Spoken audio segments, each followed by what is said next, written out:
Can we get much higher? So high.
You know, I have Minecraft.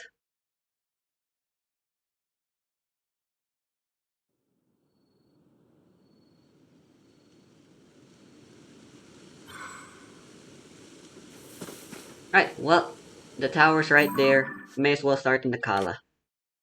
The Kala has this boss fight right here. You know, I should probably start the side adventure with collecting the stone monuments, but I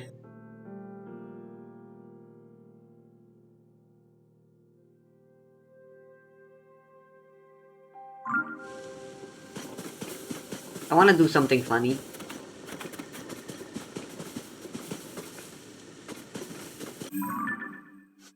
There's a shrine there.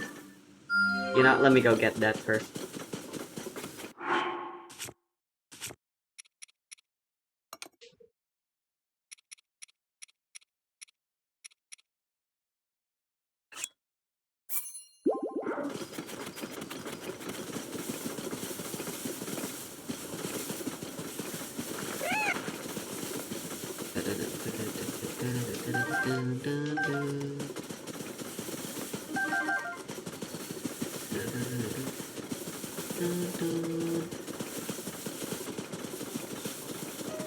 Oh, whenever my controller rumbles, it's always so scary. A bokoblin, a boss Bokos fighting some fucking constructs. I guess. Do I have any uncompleted shrines? Incompleted. I don't think that's a real word, but I said it. Ah, right, the proving grounds. Guess the game fucking froze.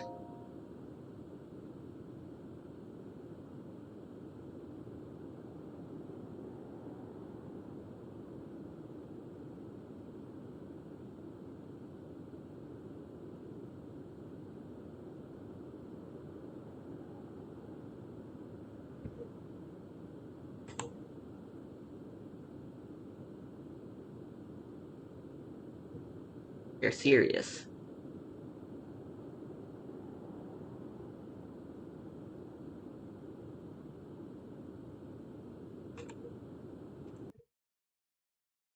Well, at least it happened soon enough, early enough, that it technically doesn't matter all that much.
Another proving ground?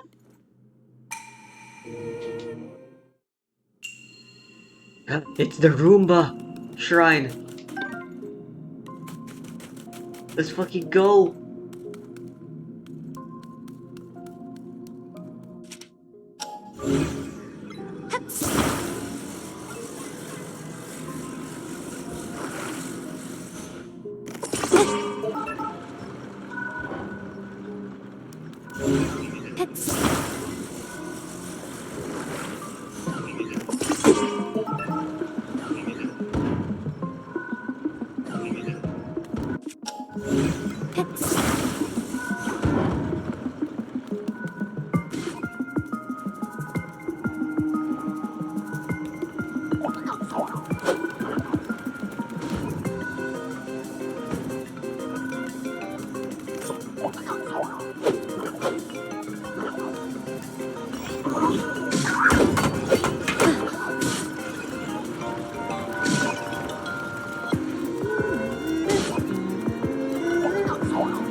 Dude, you guys need to hit him harder, please.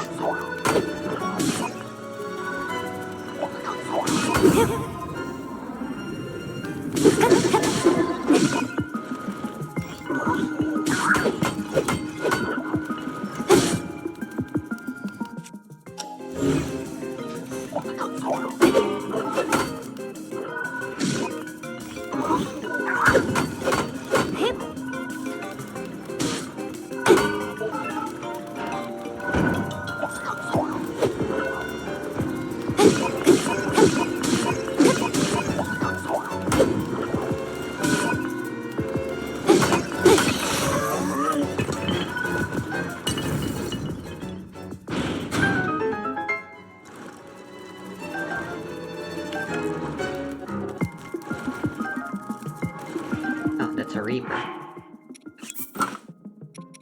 Wait, why do I have the Master Sword? I'm allowed to use the Master Sword?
Yep, they're throwing rocks at me. Where are they even getting rocks from?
That's more like it.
Hell yes.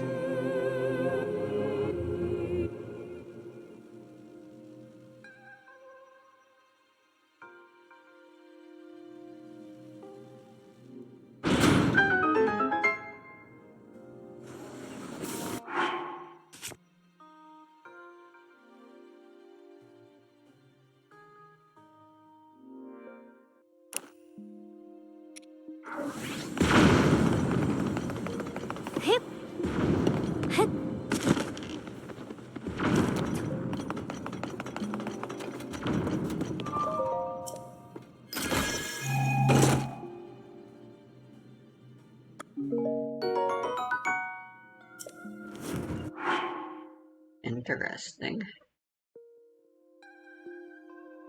Got crit hit.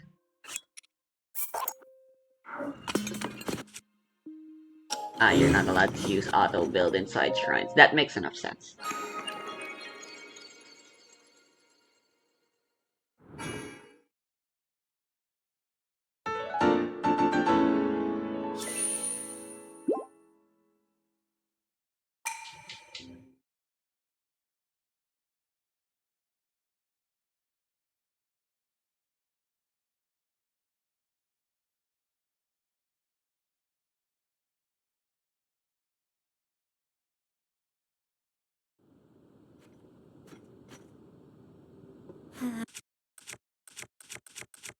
How annoying.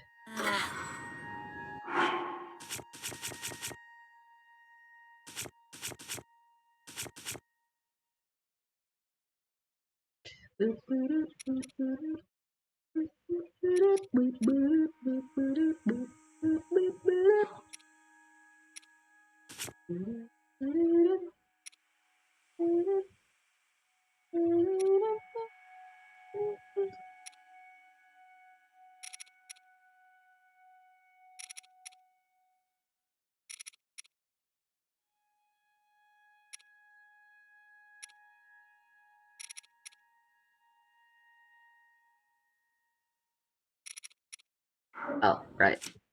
Was the auto build menu I was looking for. I'm gonna save this.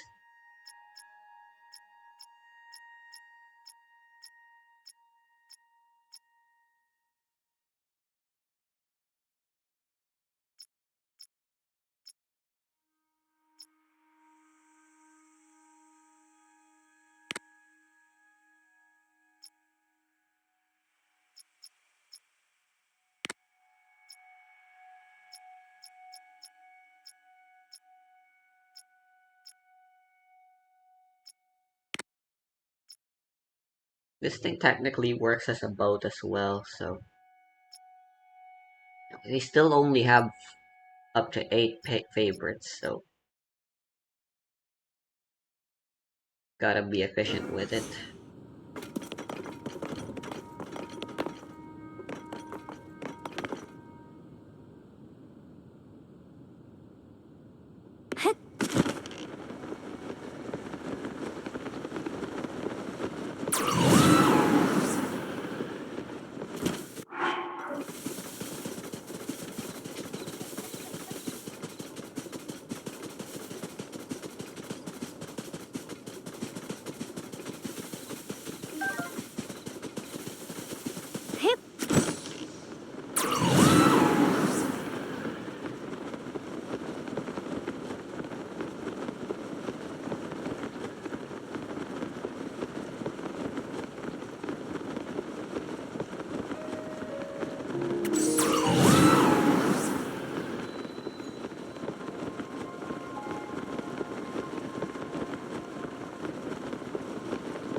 Alright, so this is a fan.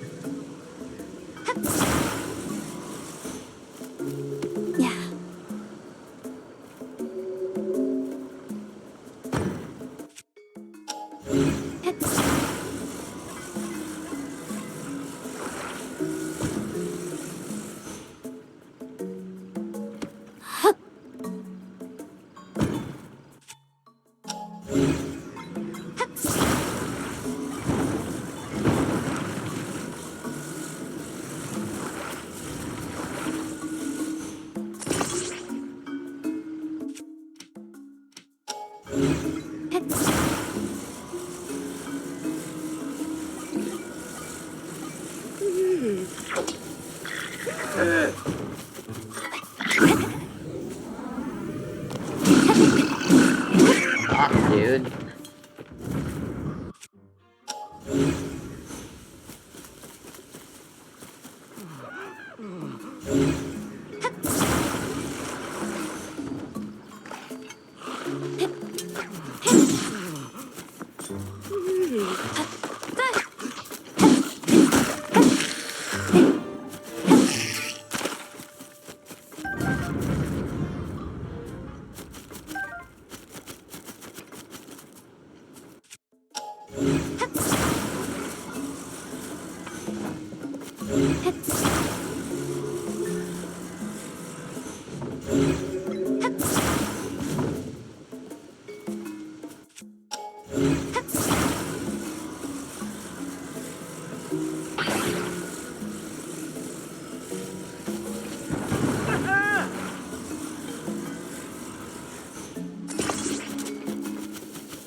Okay, yeah, I don't remember how it works and I don't really wanna bother. Let's just do this.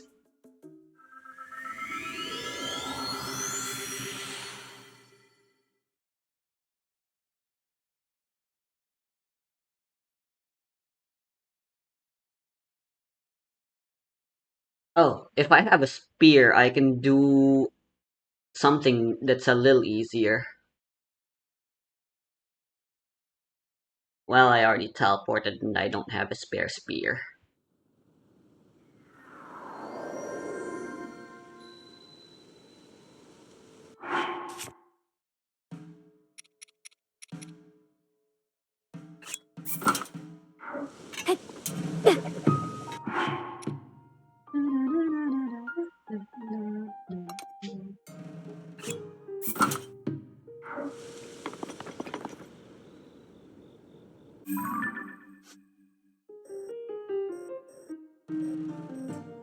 I suppose let's go kill a Flux Construct first.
Nah.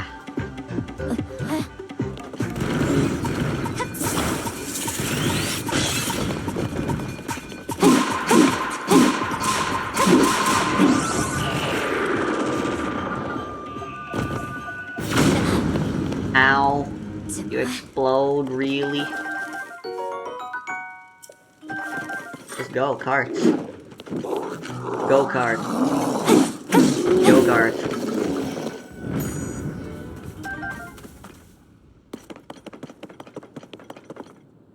Did it drop its horn again? Quote unquote.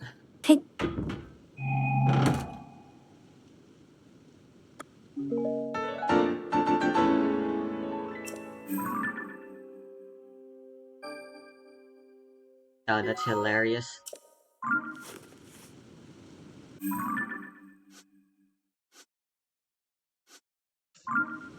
Problem, I already got the Twilight set.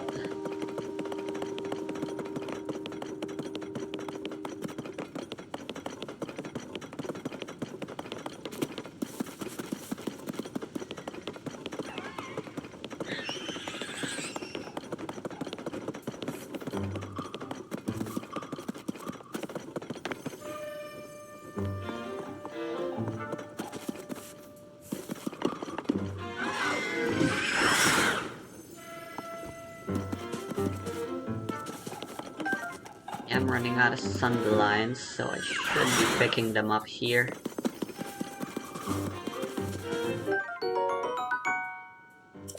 Berry radishes. Let's go.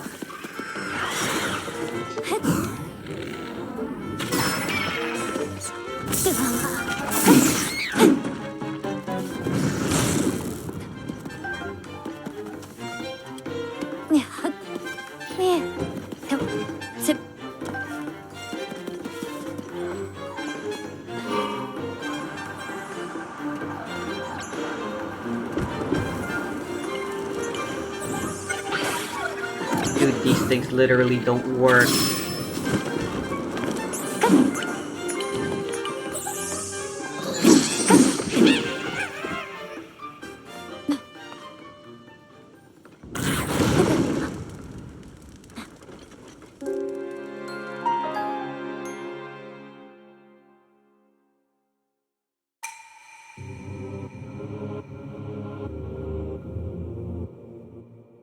Also, I forgot I was supposed to get more batteries.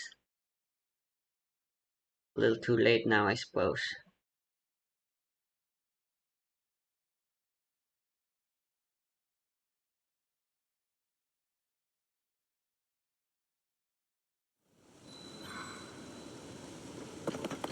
The fan is so pathetically weak now.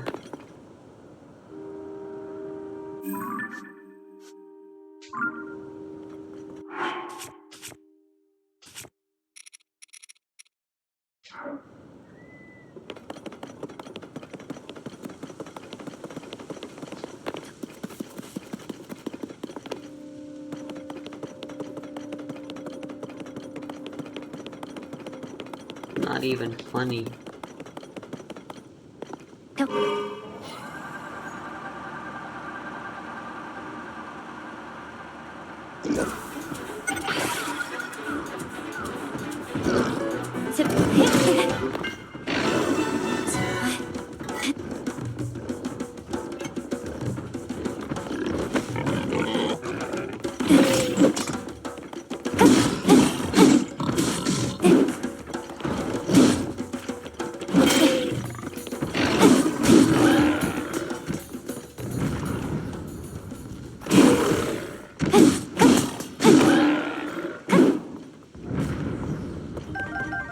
I love that that's how they revive.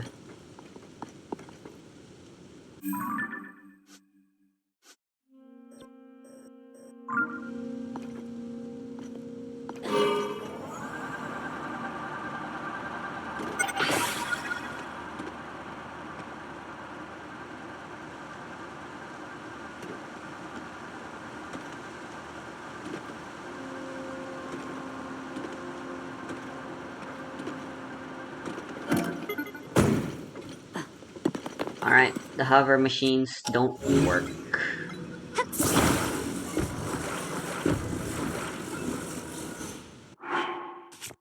Let's go for balloons.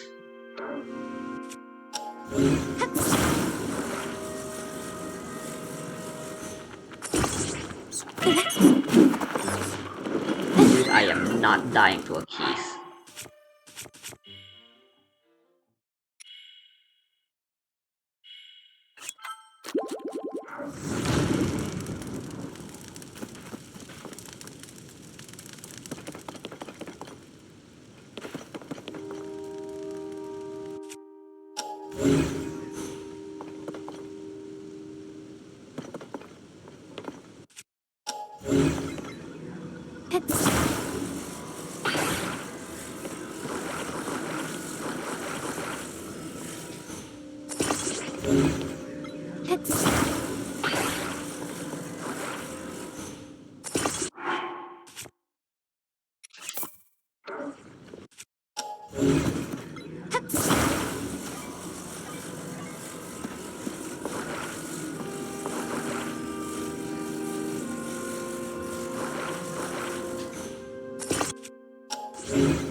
Perhaps I ought to consider saving this monstrosity.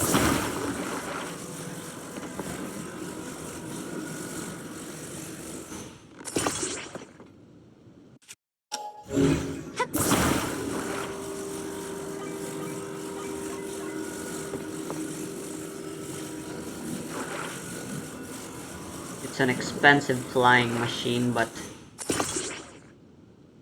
I mean, as long as it flies.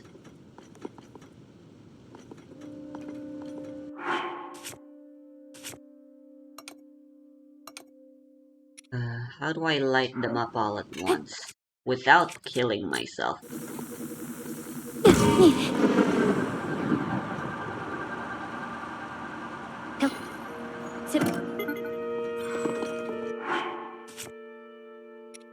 Ideally.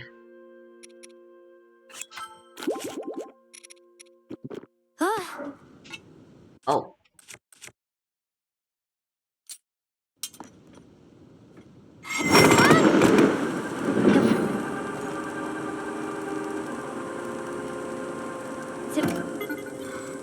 The fans are purely for control, to ensure we can turn when the time is right.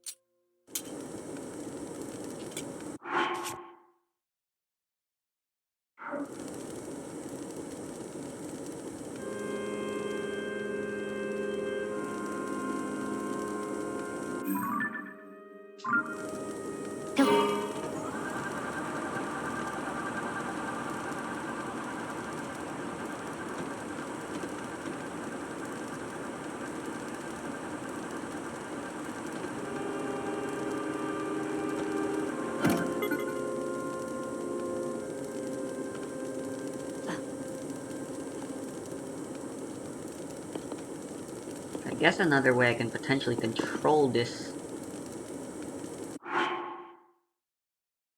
rather ridiculous contraption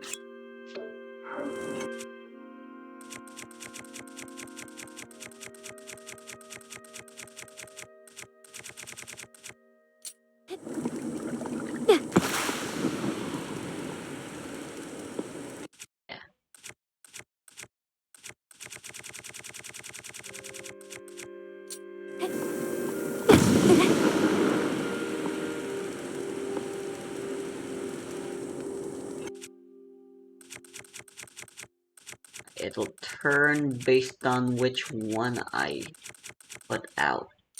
I thought it would work in reverse direction.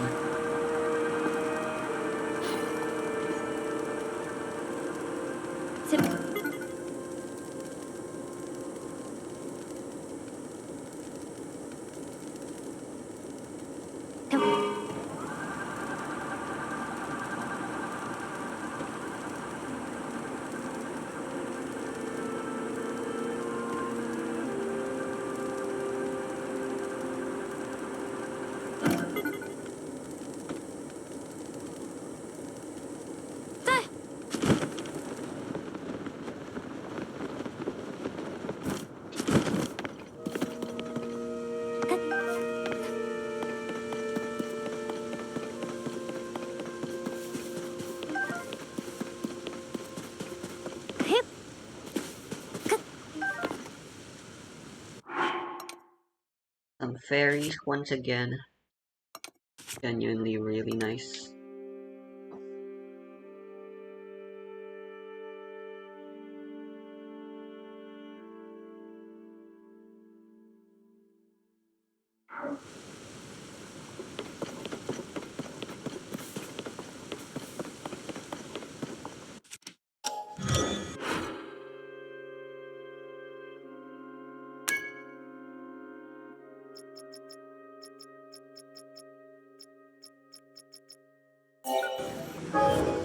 $50 Zonite.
Upward mobility is a real struggle.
that the water temple over there?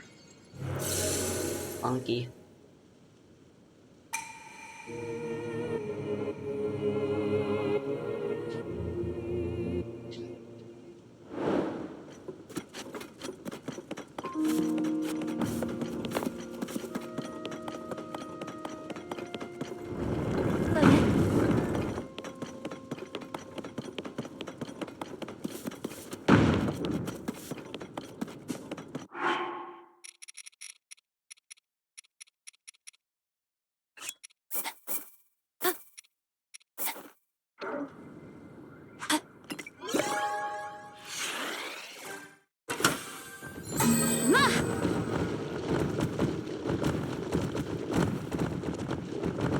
Oh, damn, these are all really good. A stake, a construct head, the Roomba, the cannon, and carts.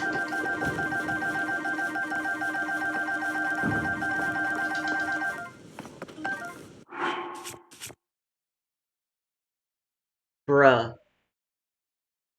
I mean, we still don't have the sled, that's another thing that's really nice. But again, that should just be here. I'm pretty sure. There's another ball place here.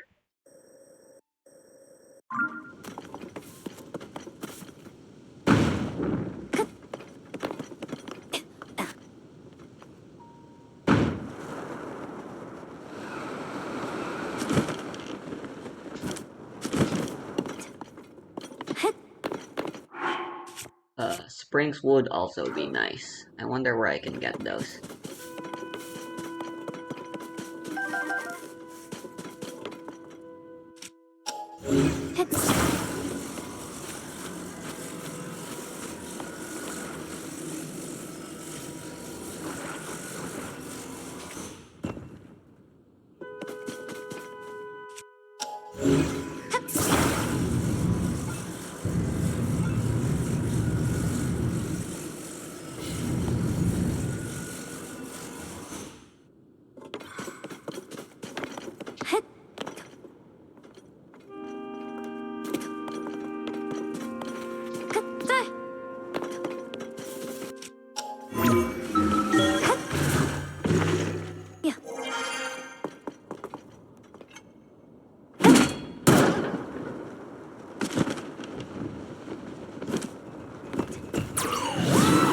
No, you fucker!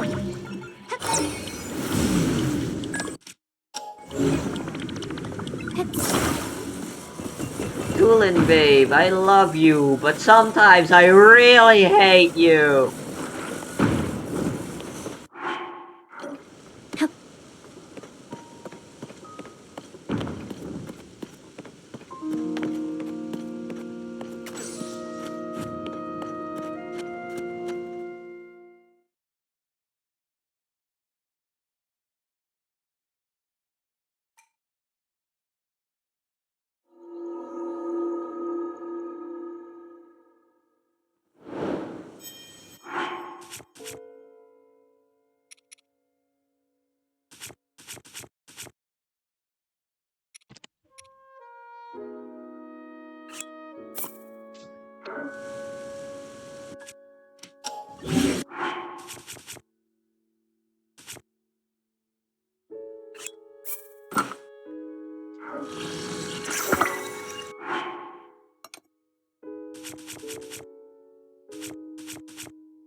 There's also the emitters, so many things.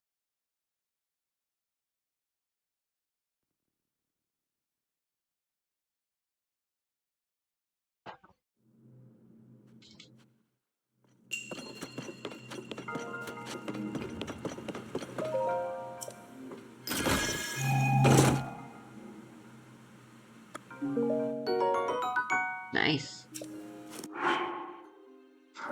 I think challenge mode or some other mod is changing the loot boxes, the loot tables. Well, not random drop tables, but the treasure chest stuffs. These are really good, and they really aren't supposed to be.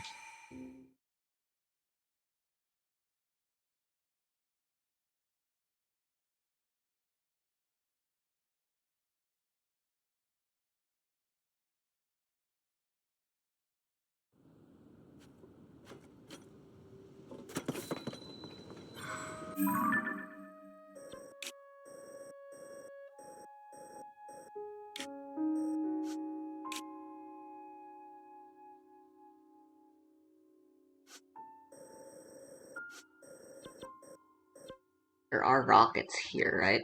There are. Deedaroo.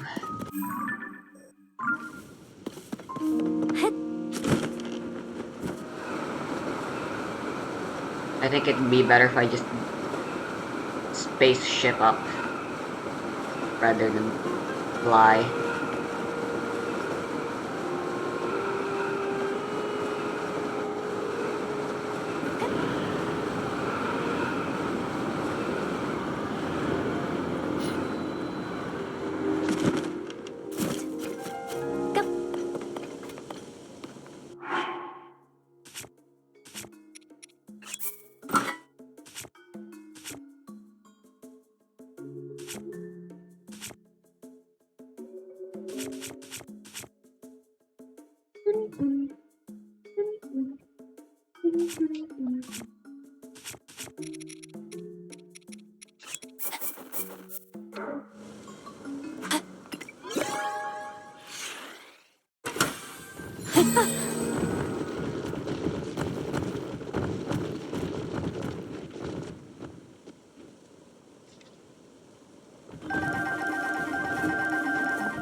Oh, I need more.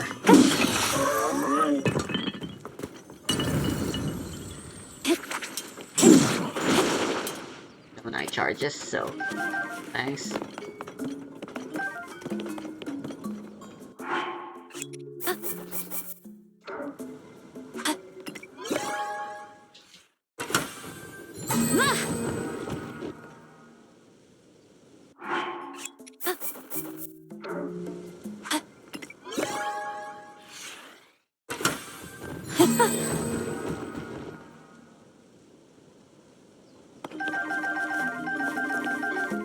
Isn't there a way to skip that animation, Dark Army and Resurrection?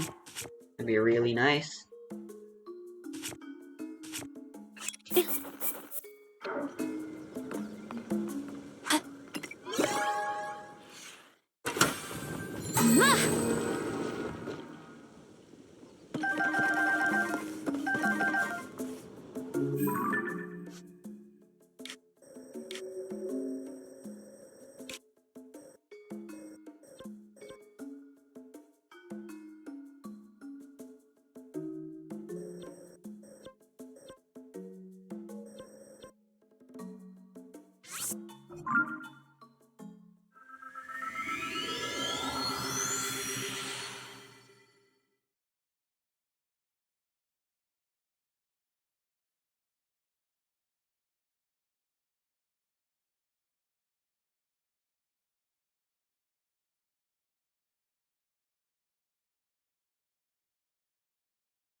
Why?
Huh, where'd the stabilizers come from?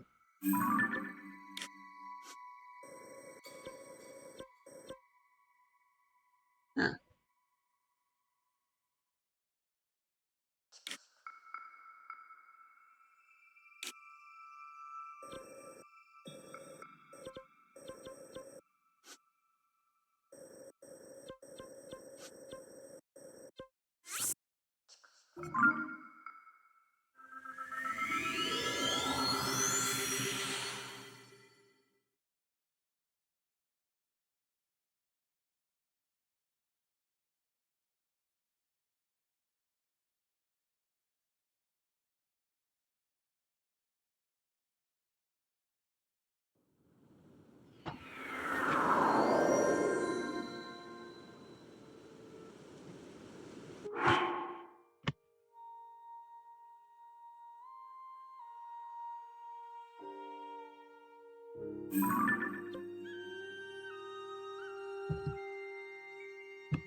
어?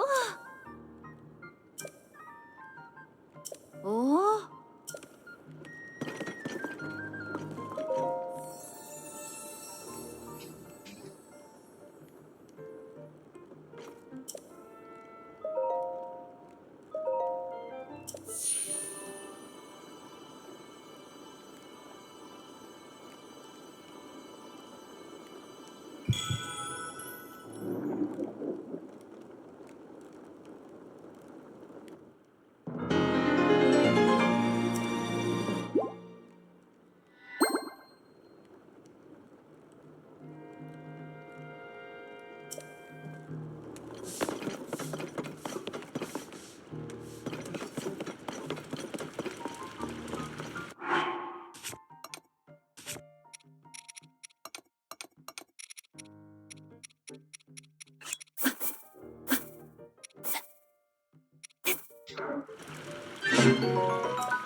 Power, baby.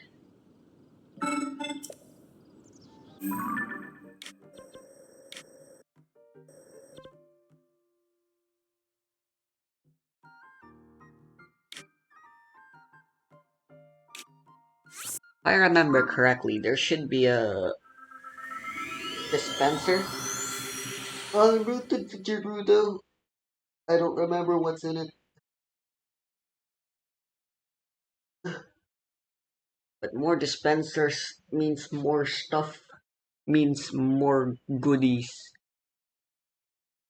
means better for us. I don't know.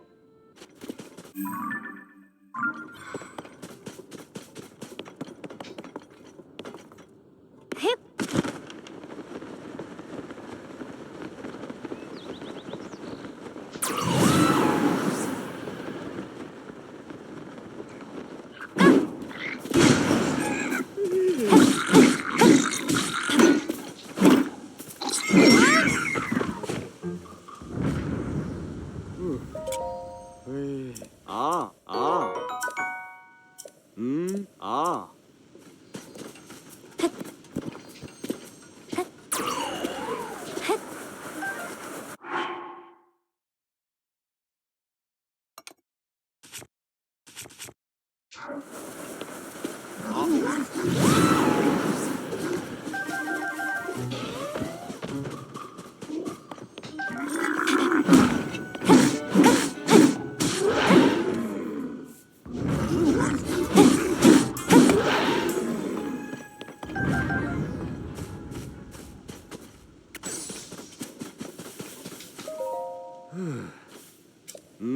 À.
Yeah, this thing burns itself.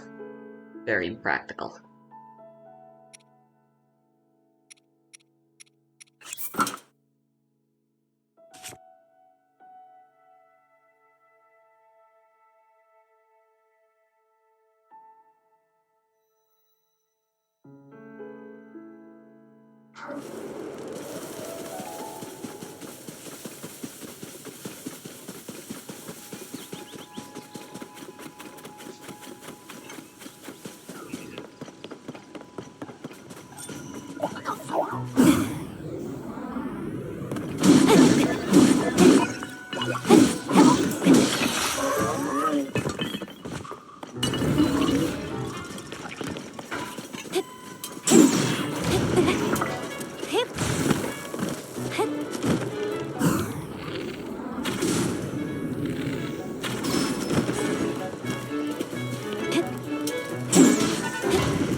아, 아,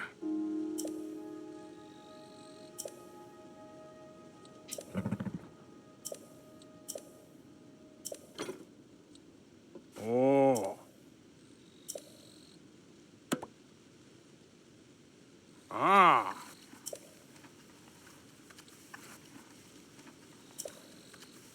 아, 오,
Damn, that's a lot of large wheels.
Right, my thingy only uses 2 instead of 3. My bad.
Alright, well, no sleds, but what we got is pretty good as well.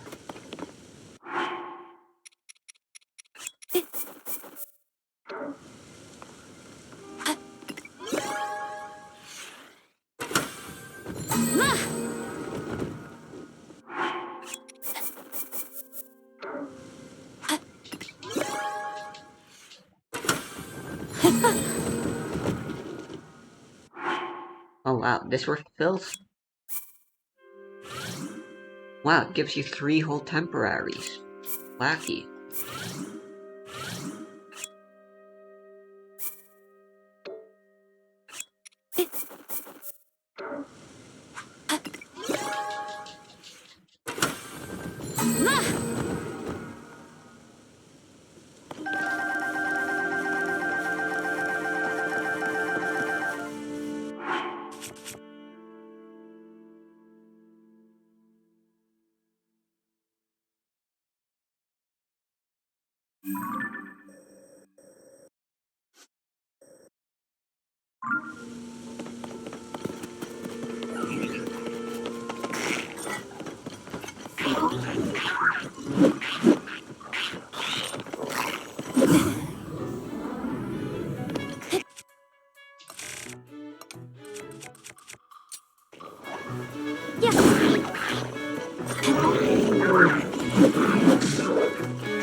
Really? That's it?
I want more rockets.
A beam emitter would be really nice.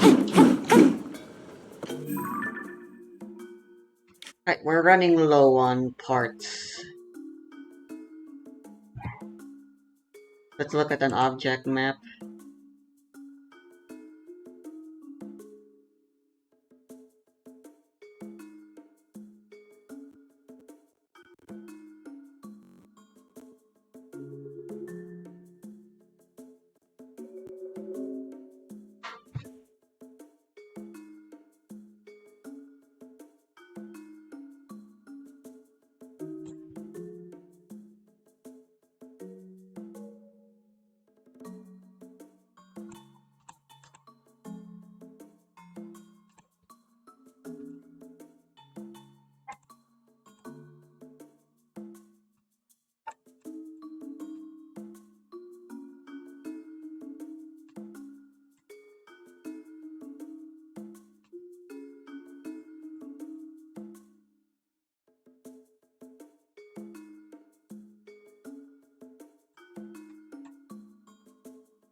Huh, I got the light from the first bravery thing I went to, I guess.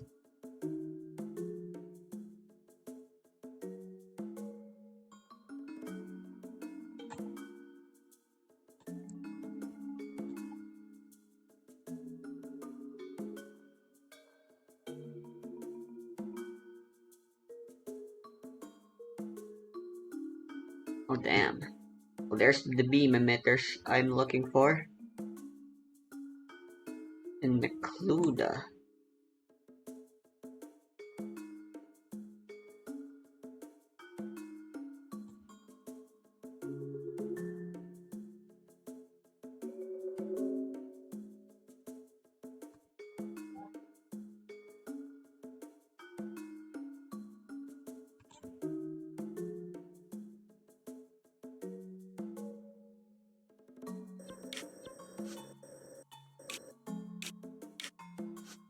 Right there.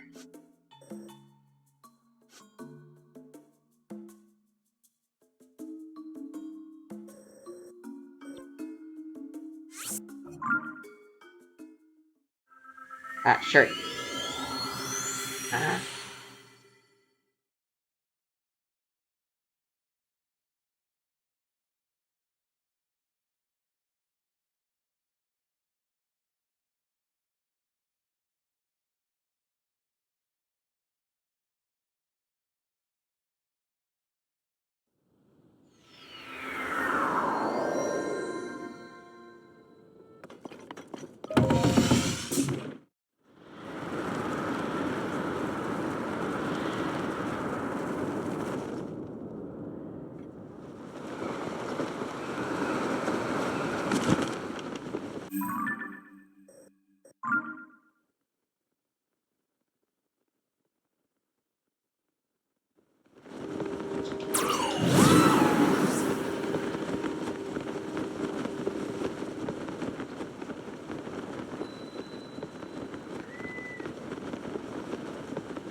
How are we gonna make our way there?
Nationals has played hundreds of games of you.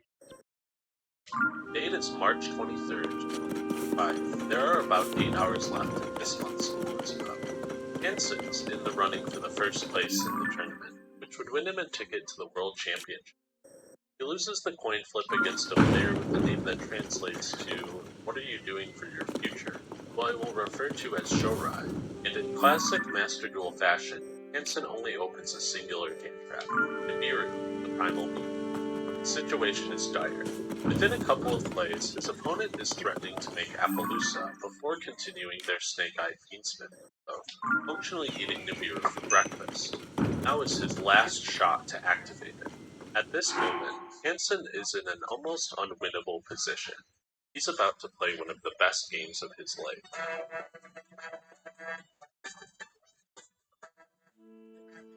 Hansen makes the call to not use Nibiru here. He doesn't even take time to think about it, instead letting Shorai continue uninterrupted for the duration of their combo. Snake-Eye Fiendsmith is strong for two main reasons: redundancy of its playmakers and the power of its endboards. Let's quickly take a look at what Shorai has access to at the end of the turn. 3 monster negates in Appaloosa, a targeted permanent Omni negate in Sinful Spoils of Betrayal, vanishes off of the SP Little Knight, waiting to be summoned off of the Masquerena lurking in the Spell Trap Zone, a targeted monster negate with their set copy of Infinity, Horns of Battle Protection in Duel-Linked Nightmare Phoenix, and Link. Monster Pop in the form of Promethean Princess. Follow-up plays on their next turn from the Fiendsmith engine, Snake-Eye's Flamebird Dragon. All of this must be cleared with the Nibiru that he has made the conscious decision to not use, and the now 5-engine card draws into Nibiru. But as bleak as it looks, all hope is not lost. Hansen has one very significant advantage here: information. Yu-Gi-Oh! Is a game of information. Hansen knows all but 2 of Shorai's cards, the unknowns being a card in the hand, a mystery invert lurking in the spell trap zone. In contrast, Shorai has almost no knowledge of Hansen's hand, other than the fact that he has used no hand traps on the previous turn. This could suggest that the hand is full of starters and extenders, bricky engine requirements, or even board breakers. Hansen opens with a copy of Cashier Unicorn and Snake Dash, powerful yet vulnerable cards that all but guarantee he is not saving multiple breakers in his turn to lose number first. Pushes like this are a sign of desperation. After summoning Black Witch, which burns through the second Appaloosa and the Emperor, Hansen charges into battle. He intends to destroy his opponent's Black Witch for 3 main purposes. 1. It ensures Shorai's survival, preventing them to think more about follow-up instead of just disruption. 2. It demonstrates to Shorai that Hansen might be threatened by Sinful Spoils of Betrayal. Betrayal requires Black Witch on board to be able to use, and Hansen might be trying to trade his battle phase for it. 3. Destroying Black Witch by battle gives Shorai the opportunity to trigger its Grave Effect and tribute Snake-Eye Flamer's Dragon, which enables follow-up for Shorai and the 5 summons necessary to activate Nibiru. Shorai takes the bait, and as a result gets their last Appaloosa negate blown out by the rock. Each remaining piece of the board is systematically picked apart in Hansen's ensuing combo. Graver sends the Nib token, Little Knight banishes the Flameburst Dragon, and Masquerena makes Underworld Goddess to check any follow-up plays involving Princess. Hansen earns his 1000 D, saves the replay, and continues his climb. The outcome of this game ultimately does not amount to much, but it doesn't mean the contents don't. After I watched it for the first time, a question that I commonly ask myself when reviewing close games came to mind. What is the most pivotal moment here? It's definitely subjective, but I don't think this is the pivotal moment of the game. I don't even think it's here. I think Hansen wins because right here, he decides to do nothing at all. Hansen wins the game because he does not press this button. Ever. If Hansen pressed this button on his opponent's turn for even the smallest amount of time, the game would be over, and here's why. Throughout the course of this game, after this exact moment, Nibiru is a card that probably does not enter Shorai's mind. I asked Hansen about this game in Twitter DMs, and here is what he speculated about it. I recognized he had enough bodies to go for the early Appaloosa, so playing the Nibiru in his turn wouldn't trade for anything on his end board. It was therefore safer to keep it and try to force him to summon 5 in my turn. It's really rare for a Nibiru to be played like this. Nibiru in Master Duel is already quite uncommon, at least on higher rank. Hansen is right. In the collection of top 100 lists on Master Duel meta, it's only featured in 25 of the 82 decks. It wasn't the most standard card this tournament, and often those that played it only packed 1 or 2 copies. He's also correct that the way it gets used is weird. If you draw a Nibiru, the common times to use it would be when a card that can negate it, like Appaloosa, is being threatened, or at the end of the main phase if paired with another card like Infinite Impermanence or Effect Failure. Holding it past the first turn is an almost guarantee that it will never hit the field. However, you don't necessarily have to use Nibiru to reveal that you have it. In order to respond to your opponent's effects in a game of Master Duel, you must have a card you can activate and set your toggle to on. A toggle is a switch that, when turned on, lets the game know you would like to be offered the opportunity to activate a card effect. Sometimes, people want the game to stop them every time they have the opportunity to use something so that they can think about whether they would want to use one of their cards, always keeping the switch on. However, this gives the opponent free information. After all, you're only going to get stopped if you have a card that meets its activation conditions, which makes it easy for the opponent to narrow down what card you might have. This information revealed by toggling is something Hansen is very aware of when playing Master Duel. I never show my toggles in the game unless I misclick. In my opinion, half the MD game is playing with toggles, making your opponent think you have something you don't, or making them unaware of the things you do have. He of course did not know I had the Nibiru toggle. For Hansen's plan to work, he has to hide his Nibiru, otherwise his opponent has access to some of the easiest counterplay in the world. A true classic that even old heads will remember. Just don't summon 5 times on your opponent's turn. Hansen even comments on it. He could have played around it by just not sending his Flamberge, but he likely didn't even have Nib in mind. If even the tiniest drop of priority had been passed to Hansen at any time during the main phase of the first turn, Shorai would consider the threat of Nibiru, and then there would be no way Hansen could possibly win. But Yu-Gi-Oh! Is a game of information, and Hansen held all the cards, so in this game, he navigated the line to victory.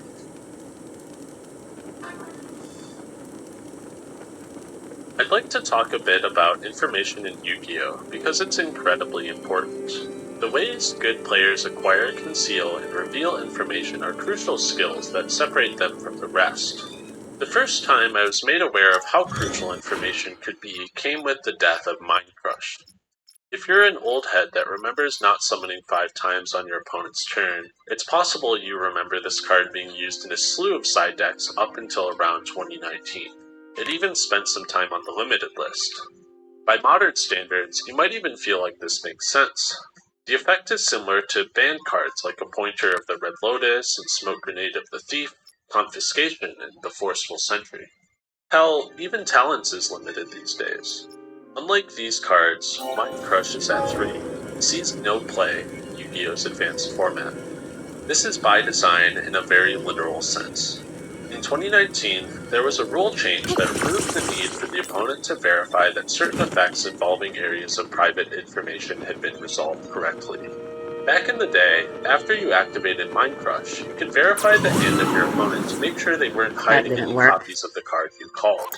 This gave the card some additional utility. If you activated Mind Crush, regardless of whether or not you called a card in your opponent's hand correctly, you gained full knowledge of what they had to work with and could structure the rest of the duel accordingly. This aspect of the card is built into cards like the Pointer and Smoke Grenade, and ended up being the deciding factor in Mind Crush's viability, which immediately plummeted. But why is this information so important? You're still playing with the same cards, right? In other card games, effects like this can exist without too much of an issue. Thoughtseize in Magic is a card that is so well known that I've learned about it through osmosis, and I boot up Arena like once a year on average. One of Yu-Gi-Oh!'s defining traits in contrast to other games is its speed, and in most games the contents of your opening hand will define much of what happens in the game. Therefore, getting to peek at your opponent's hand and take a card is one of the strongest effects you can have, because of the taking, but also because of the peeking. Now, aside from a few very recent exceptions, it is true that most of these choose something to hand loot cards aren't available in the format, and haven't been for a while. Damn it, I should If have you're gotten not the a water travel medallion. aficionado, the process of gathering information is a lot less straightforward than just looking at your opponent's hand. It's alright, let's and just it's get the divided shrine into here a couple immediately. different kinds of things. It's worth noting that not all of this information is completely reliable. Very little in Yu-Gi-Oh! Is completely reliable, but that does not mean that the information is useless. The first type of information is what you can learn from the game state. This is the basic stuff. It encompasses a wide variety of facts that you can gather just from paying attention to the game, and it's here because it's by far the most reliable. One of the reasons tournament players often ask about the number of cards in hand is because it gives them a sense of the amount remaining they need to play through, which helps them decide how to make use of their resources or interruptions. For example, let's say I'm playing a game and my opponent has no cards in hand. I know for a fact I do not have to think about Nibiru, because I can see that they have nothing, and therefore there is no possibility of it being activated. The second type is what you can deduce from your opponent's actions within the game. For example, let's say my opponent Link summons a spirit with eyes of blue on their turn, opting not to activate the effect to search a mausoleum of white. While there might be reasons to do this to play around certain cards, a common reason is that they might not have a search target. Because of this, you might deduce that they have all their copies of Mausoleum in their opening hand, or are not playing the card. The third type is what you can guess at from your knowledge of standard deck lists. Yu-Gi-Oh! Has common patterns in deck building and gameplay, and you can use these to assume things about what your opponent might have. For example, if my opponent playing Blue Eyes has a set card, I might assume it's something like Infinite Impermanence, Majesty of the White Dragons, True Light, Ooh. Dominus Purge, Called by the Grave, or Primite Drill Beat. I probably wouldn't assume it's something like House of Adhesive Tape. Despite the fact that the card is at 3 compared to Called by at 1, I am not sure anyone has ever put a copy of House of Adhesive Tape in a card sleeve, so it does not make sense to play around it. I might also assume that the set is more likely to be a card like Imperm or Purge compared to Majesty or True Light, because of standard ratios the cards are played at. These assumptions should change based on the type of person you're playing against. If your Blue Eyes opponent is X4 at a local and is playing without a mana, you might decide that taking extra effort to destroy a trap before going to the battle phase is a good idea on the chance it's a creative choice. Knowledge of standard deck lists can't always inform you of cards played by creative deck builders at the bottom tables, but creative deck builders also play at the top tables with unexpected text meticulously chosen to beat the standard stuff through hours of testing. This doesn't mean that making assumptions is bad either. Yu-Gi-Oh! Has so many cards in the pool that you can't possibly play around everything. It's better to account for the types of cards you think your opponent is likely to play, and shift your expectations when playing against different opponents. The fourth type, which might be controversial, is what you can gather from your opponent outside of the game. If you've been scouting during a tournament, you might even know your opponent's list card for card. You can look at this video of mine if you want more information on that. This category also includes a variety of tricks, traps, reads, and tells that can honestly be so complex that they might warrant their own video later, or a 400-page book if your name is Patrick Hoban. It's important to note that the farther away you get from what you can see, the less dependable the information tends to be. Shurai lost based on this deduction. If my opponent opened Nibiru, they would have used it during the first turn. Nibiru is also not the most commonly played card, so it isn't likely that my opponent drew into it for turn. Hansen never presented any information to contradict this assumption until he literally activated Nibiru on the second turn. In Yu-Gi-Oh!, this kind of play is often called a slow roll, where you activate a card later than expected so that your opponent can't play around it.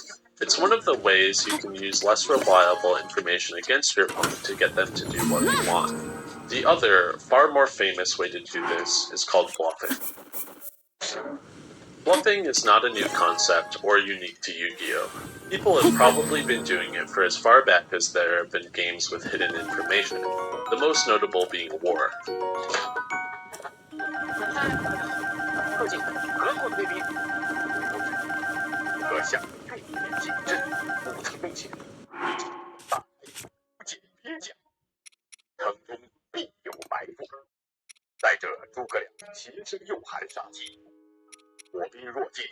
Damn, that's a lot of homing cards.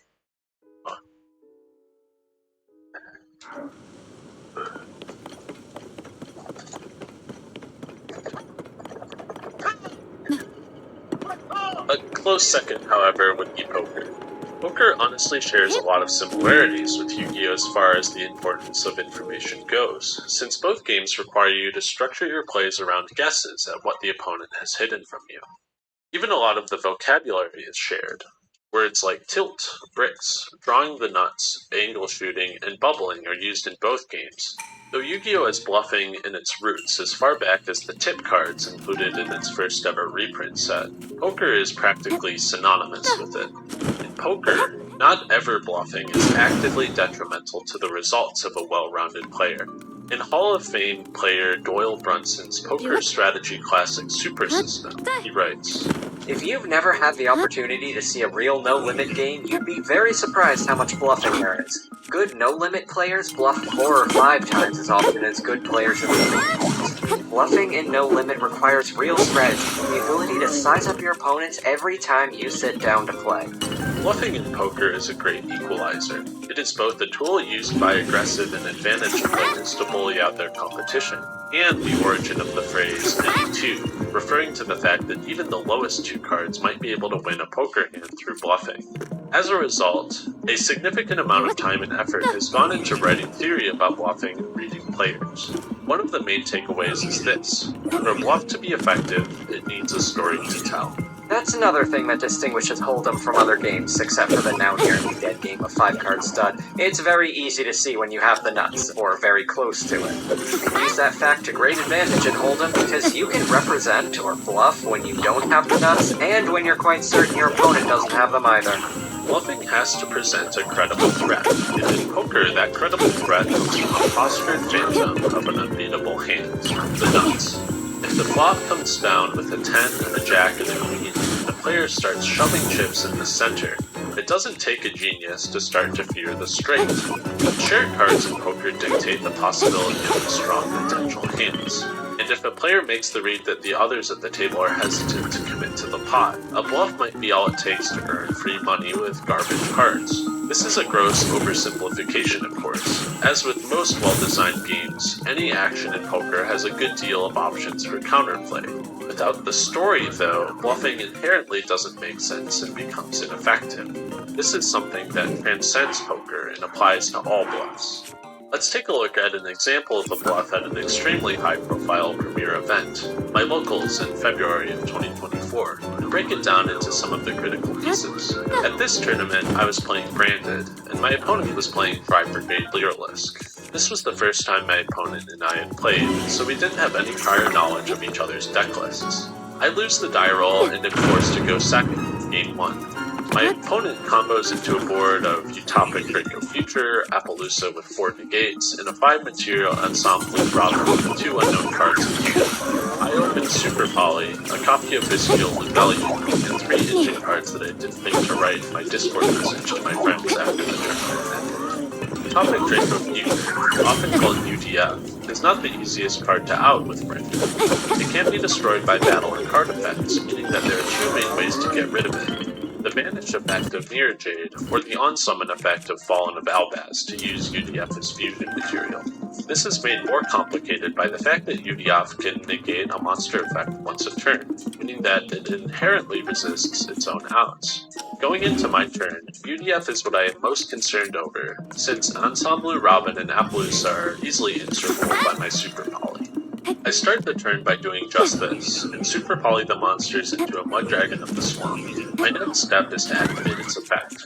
Mud Dragon has the ability to change its attribute, preventing your opponent from targeting monsters of that attribute. In a regular Branded deck, the right choice for this would probably be Dark, since it can protect many of the important dark cards in your deck, like Albaz, Kit, Aluber, Albion, and Mirror Jade from your opponent's effects. Instead, I choose Light. Here is where I start writing the story of my bluff, because I'm depending on my opponent piecing together why I might go out of my way to activate Mud Dragon at all, and why I chose that attribute in particular. My next play is to activate the Bestial Rebellion, which resolves and allows me to add a copy of Bestial Magma to my deck to my hand. I activate my Magma and target the Rebellion in my grave. My opponent is forced to think about what I might be doing. None of my actions are a direct threat to UDF, but they convey a couple of things for my opponent to deduce. 1. I am not planning to summon the Bestial Rebellion in my grave, since if Magnemite resolves it will be banished. 2. By banishing Rebellion, I am paying a significant opportunity cost to put Magnemite on the board. I must not have anything better to banish. Putting it on the field must enable some kind of important play involving Magnemite. 3. I've chosen to make my Mud Dragon light, meaning that Magnemite being summoned will leave me with a level 4 light and a level 6 dark monster. My opponent makes sense of the story and understands the bluff. I am threatening to synchro summon a Chaos Angel with both a light and a dark monster.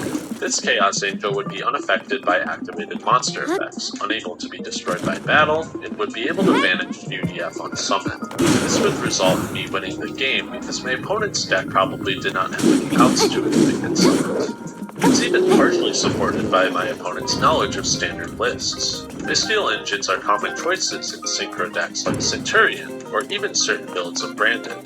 There's just one problem. I don't own a copy of Chaos Angel. Branded's most powerful card, Branded Fusion, locks you into fusion monsters for the duration of the turn, which means that summoning anything else besides fusions is a huge problem. But Yu-Gi-Oh! Is a game of information. Because my opponent had never played me before, my story of Chaos Angel makes enough sense, and it presents a threat that he thinks is too dangerous to allow. He uses the UDF to negate Magnemite's summoning effect, which lets me out it cleanly with Mirror Jade later in the turn and win the game. By thinking about the story you're telling through the way you choose to play, you can bluff cards that aren't even in your deck. This is part of what is so important about managing what information you're showing your opponent. Let's say I discarded a copy of everyone's favorite band card. Give it Puppet Nightmare! To activate Super Polymerization. Nightmare was only played in branded builds that played Branded Fusion, so just the act of revealing I have a Nightmare in my deck would have given my opponent enough information to conclude that Magnemite being summoned was not worth negating. This is entirely due to the order in which I reveal my cards. A question you might ask is this. Was my opponent's choice to negate Magnemite correct? If you are in my opponent's position, should you call the bluff? This situation is admittedly tough for them.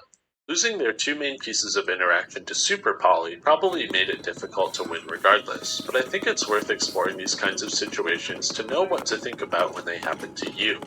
In a 2018 Reddit post, Oscar from MST TV explores bluffing in Yu-Gi-Oh! He goes over a couple of different kinds of bluffs in the post, of varying legality, but he proposes a way of looking at potential bluffs to determine when it's good to do them and when it's good to call them. Bluffing in general often ends up requiring a player to play suboptimally in some way in order to make the bluff convincing. In my example of bluffing in Branded, I intentionally had to avoid discarding cards for super polymerization that might be better in the graveyard, like the Puppet or Despian Tragedy, because they gave up information that contradicts the bluff. I couldn't make Mud Dragon dark to protect my important dark monsters, and I could have even ended up banishing my one copy of Bestial Rebellion. Even classics, like setting a normal spell as a bluff, take a card from your hand where it is safer and put it on the field where it could be destroyed for no benefit, or cause other problems. Like in poker, bluffing usually involves you taking some level of risk that could pay off if your opponent behaves in the way that you want them to. Not all bluffs are risky though. Letting your opponent know that you need a moment to think after their 5th summon has no in-game cost and is completely legal if you don't take too long, but might route them into a weaker board that plays better into Nibiru when you don't have it. There are also times when your position is so bad that any amount of risk is acceptable for a bluff that could get you back in the game. In this video, Jesse Cotton highlights a theoretical bluff in Labyrinth from the finals of YCS Raleigh in 2024. In this situation, Jack Zhou, who is on Labyrinth, is in a losing position against Cameron Neal on Snake Eye. Zhou has a backjack engraved that can only pull a useless duplicate Big Welcome from his deck that his opponent is unaware of, and a Nibiru in hand. Joe has the opportunity to use Backjack to bait Appaloosa and then activate Nibiru as Chain Link 3, very similar to how Hansen activated his Nibiru earlier. Deciding to try to use Backjack in this way costs Joe nothing, because just like Hansen, he is quite literally dead if he activates Nibiru before Appaloosa just from the sinful spoils he knows Neil has set. There is no risk to worry about here, because using Backjack as a bluff represents the only potential path to victory for Joe in this game. Riskier bluffs with large rewards become better and better options the farther behind you are in a game, to the point where taking one isn't really a risk at all. But what if you are significantly ahead? In these scenarios, gambling on a play with risk that could lose you your position is not advisable, so there is usually little reason to bluff. Yu-Gi-Oh! Is not like poker in this respect, because there is no variable amount of money to be gained from tricking your opponent. You can only win or lose, so when you are in a very good position, you should be primarily concerned with maintaining it. By that logic, if you are significantly behind, it is often better to assume your opponent is not bluffing in those scenarios, because there is not really a need for them to put themselves at risk when they have a way to win anyways. On the flip side though, if you're significantly ahead, it's often better to call someone's bluff. If you're Anil here playing Snake Eye to the theoretical bluff, you might question the reason for Joe not using Backjack before Appaloosa gets made. You would be right to do so, since it opens you up to losing to cards like Nibiru and Ghost Ogre. This can get pretty complicated when applied to real games, so it's worth noting that every situation is unique. There's no Nice, one-size-fits-all you can have theory multiple when it travel comes to medallions. calling potential bluffs. With our newfound knowledge, let's take a look at one of the most famous bluffs of all time. The finals of YCS Pasadena in 15, I'm 2022. pretty sure means This match is everything. exceptional, with tons of back and forth, passion, and excitement between Hani Jawari and Jesse Khan. Most importantly though, this match is awesome because it's a tier mirror. Being a tier mirror, the 1, situation 2, the players find 3, themselves in is pretty 4, complicated, so 5, I'll only be 6, covering a few ideas around 7, it. You can 8, find Jesse's video on 9, it linked in the 10, description if you're part of the 11, 99.9% he's 12. referring to in this message to me and want a more in-depth breakdown. The stakes of this game were high.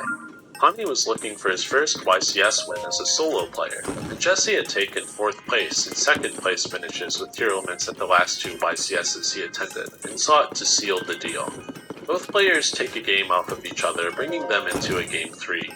Hani goes first, and mills a lot of cards off of the normal summon Diviner to send a Guido. Both players hit copies of Keldo and Medora, Injin, and Jesse searches a copy of Hieroman's Crime off of Scream.